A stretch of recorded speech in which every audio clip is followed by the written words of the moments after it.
Olá pessoal, eu estou aqui mais uma vez aqui nas proximidades do Rio dos Bodes.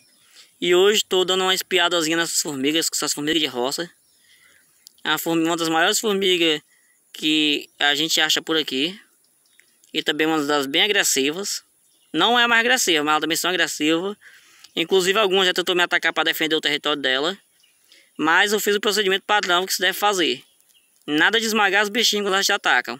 Simplesmente empurra um pouquinho com força que ela escapole e cai da tua pele.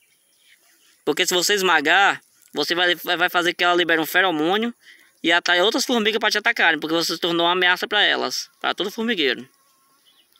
Mas não é das formigas que eu venho falar hoje. Hoje eu vou fazer esse vídeo sobre o porquê de hoje, 25 de março, ser feriado em todo o estado do Ceará. Porque pelo fato de ser um feriado recente, que foi decretado em 2011, então poucas pessoas sabem da existência dele. Eu na verdade não sabia o motivo dele. E quando a gente fala o motivo, fica aquela abertura que ninguém sabe entender. Poucas pessoas sabem explicar o que é e entender o porquê. Dia 25 de março é aqui no Ceará o feriado da Carta Magna do Ceará. E aí o pessoal pergunta o que seria essa Carta Magna. A Carta Magna foi o documento que foi assinado em 1884, que deu a libertação dos escravos no estado do Ceará. Foi uma coisa, não foi uma atitude assim de graça, entregue de mão beijada. Vamos ser bonzinhos e libertar aqui os escravos. Foi uma atitude de muitas lutas, de muitas dificuldades. Teve morte, teve sangue, teve tudo envolvido. E um dos que mais se destacaram aqui no Ceará foi um rapaz dali das bandas do Aracati, lá de Canoa Quebrada, que hoje é conhecido como o Dragão do Mar. Por isso naquelas bandas você vai achar muita coisa que remete ao Dragão do Mar. Ele não era um dragão, literalmente falando, mas recebeu esse nome porque ele era um filho de pobre, navegador, vivia nas jangadas e tudo. E as lutas dele foi exatamente contra o tráfico de escravos. O tráfego e o tráfico de escravos. E um fato importante sobre a Carta Magna é por causa que, enquanto todos conhecem sobre a Lei Áurea, que foi assinada pela princesa para libertar os escravos em todo o Brasil, a Carta Magna do Ceará ela foi assinada 4 anos antes, em o que tornou o Ceará um dos pioneiros na libertação dos escravos. E quanto à formiga, o que a formiga tem a ver com a escravidão? Apesar do método de vida delas ainda serem colônia, elas terem uma rainha, a decisão de qual função ela vai cumprir é algo desde que elas nascem, desde o nascimento dela.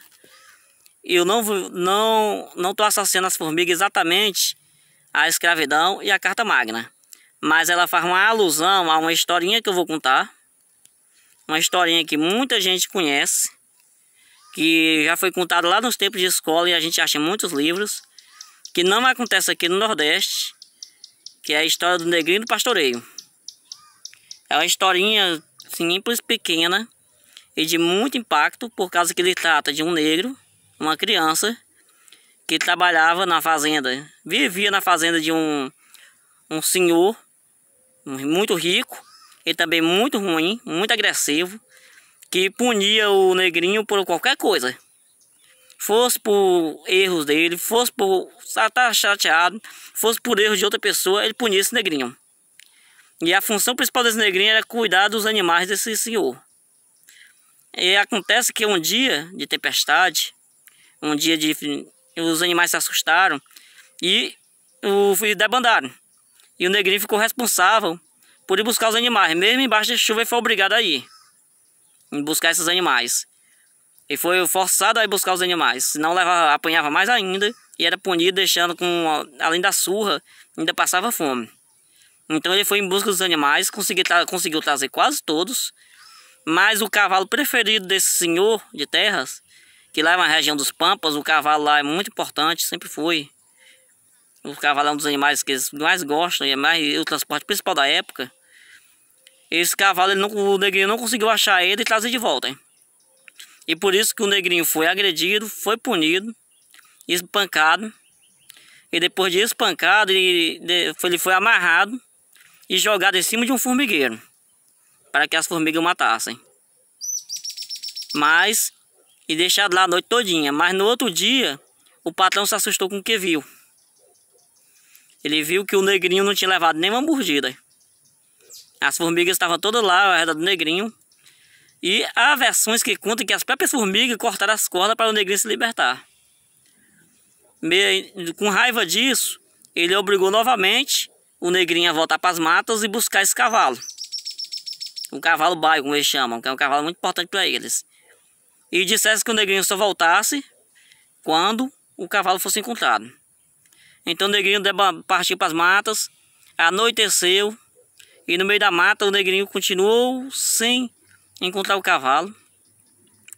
E na noite, o negrinho, para clarear a noite, levou um toquinho de vela, bem pequenininho, que era a única coisa que o patrão tinha disponibilizado para ele, porque nessa época não existia energia elétrica, não existia lanterna pilha, era tudo na tocha e na vela. E por milagre, dizem, algumas versões botam como o milagre de Nossa Senhora, que protegeu o negrinho. Por milagre, essas velas, onde caía um pinguinho de vela, nascia uma vela nova e iluminava o caminho do negrinho. Até que ele encontrou o cavalo baio, mas em vez dele voltar para a fazenda junto com o cavalo baio do patrão, ele se encantou. O que é se encantar? Ele se tornou uma entidade, virou um encantado, ele e o cavalo. E a partir de então, esse encantado vive nos pampas e até em outras regiões do Brasil. Inclusive minha mãe às vezes pedia para o negrinho ajudar a trazer os animais para casa. E quando os animais se perdem, o pessoal acende uma vela para ele ou faz uma oferenda ao negrinho para que traga os animais para casa. E como vocês observam, a história tem só essa versão, essa parte. Isso é o que é contado sobre a história, mas ninguém questiona quem era o negrinho. E é nesse ponto que eu vou falar, por isso que eu foquei tanto no termo negrinho. Por causa que se ele era um negrinho em uma fazenda, apanhava, passava fome e era forçado a trabalhar, pela época que a história provém, onde tem a Nossa Senhora, o catolicismo, que muitos escravos adotaram o catolicismo, e a proteção dos santos, onde tem a Nossa Senhora, provavelmente esse negrinho era um escravo. E provavelmente, como não se fala sobre os pais dele, não conta quem eram os pais dele já eram escravos também. Era propriedade desse patrão e tudo indica que os pais dele já estavam mortos. Já tinha sido morto ou já teria sido vendido. E o negrinho tinha permanecido na fazenda como um escravo desse patrão. Por isso que ele era tão odiado pelo patrão e sofria tanto os maltratos do patrão e ninguém questionava isso. Porque era uma coisa comum para a época. Esse é o lado da história que ninguém questiona. Quem era o negrinho? Por que ele sofria? Por que ele não saía da fazenda? Por que ele não buscava outros meios? Porque para a época, escravo era escravo em qualquer lugar. Negro era escravo, índio era escravo. Então não tinha para onde ir. Os indígenas ainda conseguiam. Eles já tinham conhecimento da geografia, das matas, de como sobreviver. Inclusive ajudou muitos negros a formar quilombos e fugirem, formar sociedades alternativas e escapar da escravidão. Mas infelizmente para o negrinho a libertação dele felizmente foi se tornar um encantado e viver a eternidade ajudando aqueles que estão perdidos, que perderam os animais, a ter seus animais de volta. Então as lutas já vinham desde essa época. Não é algo recente, não é algo que veio depois. As lutas vinham desde essa época. E diferente dele, outros lutaram e deram liberdade a muitos e muitos. Ganharam a liberdade.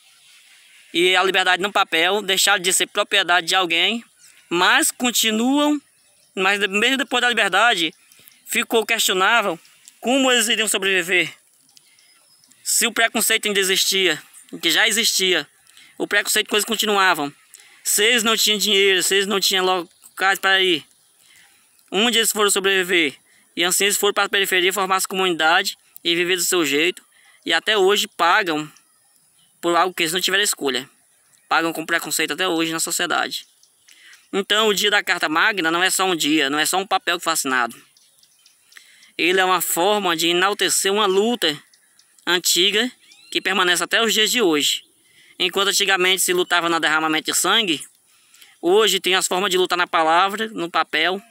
E por isso que é uma data que deve sim ser comemorada. Apesar da libertação de fato não ter acontecido. Apesar da escravidão ainda existir de várias formas. Era isso que eu queria trazer para vocês hoje. Era essa reflexão. Essa historinha que aconteceu lá nos Pampas. Mas poderia ter acontecido em qualquer outra parte do Brasil. Porque o Brasil todo teve seus escravos. Em alguns cantos mais intensos, em outros cantos menos intensos, que nada foi brando. E muito obrigado, pessoal. Espero que goste, que compartilhem. E sinta-se à vontade para deixar sua opinião sobre esse vídeo, sobre essa data e sobre essa luta incessante que estamos enfrentando até hoje.